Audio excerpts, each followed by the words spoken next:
Valideynlərin övlad böyüdərkən buraxdıqları 7 səbəb. Birinci, şərtə bağlı sevgidir. Deməli, təbii ki, bütün ailələr övladlarını sevirlər. Ancaq onların hərəkətlərini, oturub durmalarını, geyinib soyunmalarını, yemək yemə formalarını, tapşırıq etmə formalarını, öyrənmə üsullarını, məktəbdən aldıqları qiymətləri, yoldaşlarını bəyənmirlər. Bu bəyənməmə mesajı övlada səni sevmirəm, sənə dəyər vermirəm formasında ona ötürülür və nəticədə övlad davamlı çalışır ki, valideynlərinin gözünə girsin, onlar tərəfindən sevilsin və bəyənilsin. Bu da onların şəxsiyyətini, xarakterini, özmənini formalaşdırmanın önündə ciddi bir maneə çevrilir. İkincisi, negativ duyğuların bastırılması. Lap erkən yaşdan körpə övladımız ağlayırsa, hər şeylə çalışırlar ki, onun ağlamasını dayandırsınlar. Əslində ağlama özünü bir bərpa formasıdır. İçindəki artıq enerjini üzə çıxartma formasıdır. Və yaxud yıxılıb bir yerə əzildikdə çalışırlar ki, hər vasitə ilə övlad özünü yaxşı hiss etsin. Atılıb düşürsə, çox oynayırsa, çox gülürsə, çox danışırsa, çox sual verirsə, sən bizi bezdirdin, sən bizi boğaza yığdın. Həm negativ duyğular, həm pozitiv duyğular çox erkən yaşdan bastırılır, üzə çıxarılmasına imkan verilmir. Bu da yetkinlik dövründə çox negativ nəticələrə gətirib çıxarda bilir. Üçüncüsü, seçim etmək və qərar vermək alışqanlığı qazandıra, bacarığı qazandıra bilmirik. Əslində kiçik yaşdan artıq körpə övladımız geyinməyə başladıqda valideynlər çalışmalıdır ki, geyimini də seçim etmək, qərar vermək baxımından versin.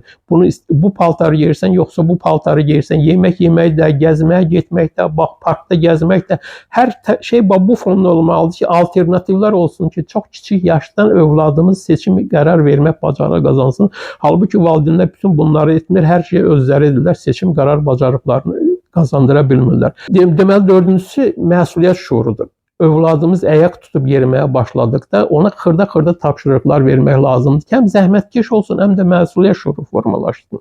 Əfsuslar olsun ki, valideynlər hər şeyi övladların əvəzini edirlər və onun şəxsiyyətinin, xarakterinin formalaşmasına ciddi mane olurlar.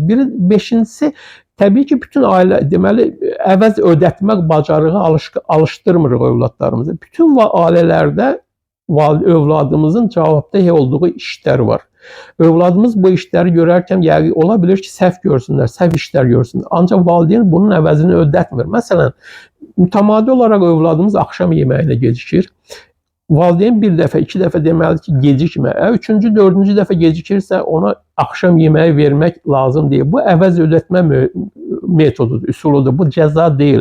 Və yaxud da həftəlik xərcini övladımız bir neçə gün içərisində xərcləyirsə, növbəti həftənin xərcliyinə məhrum etmək lazımdır. Bütün bunlar onun şəxsiyyətinin, mənliyinin, xarakterin formalaşmasında çox önəm daşıyır. Altıncısı, nəzarət, həddən çox nəzarət. Bir erkən yaşda, 1-2 yaş arasında övladımızın atılıb düşməsinə, qaçmasına, ora-bura əlini vurmasına, toxunmasına çox ciddi təzyiq göstərir. Olmaz, olmaz, olmaz deyirik. İkincisi də övladımızın ailə içərisində müəyyən bir cavabdehliyi var, görməli olduğu işi var, özünün məsul olduğu işi var. Və bu işləri görən zaman biz ona mükafat təklif edirik, onu tərifləyirik, bəzən cəzalandırırıq. Bütün bunlar onun şəxsiyyətini sındırır, onun xarakterini, özmənliyini formalaşdırmasına da ciddi maneə çevrilir. Yedincisi, kəşf etmək və öyrənmək. Körpənin fitrətində doğuşdan kəşf etmək, öyrənmək qabiliyyəti vardır, bacarığı vardır. Körpə bununla doğulur. Halbuki biz evimizə elə bir vəziyyəti gətiririk, körpə orada nə kəşf edə bilir, nə öyrənə bilir, nə əlini toxuna bilir, nə bir şeyə aça bilir, nə bağlaya bilir. Taxınma, dəymə, əli vurma, yıxılarsan, əzilərsən və s. və s. Bütün bu söylədiklərimlə bağlı daha geniş məlumatı Xoşbəxt Övlad Böyütməyin Fəlsəfəsi kitabından əldə edə bilərsiniz.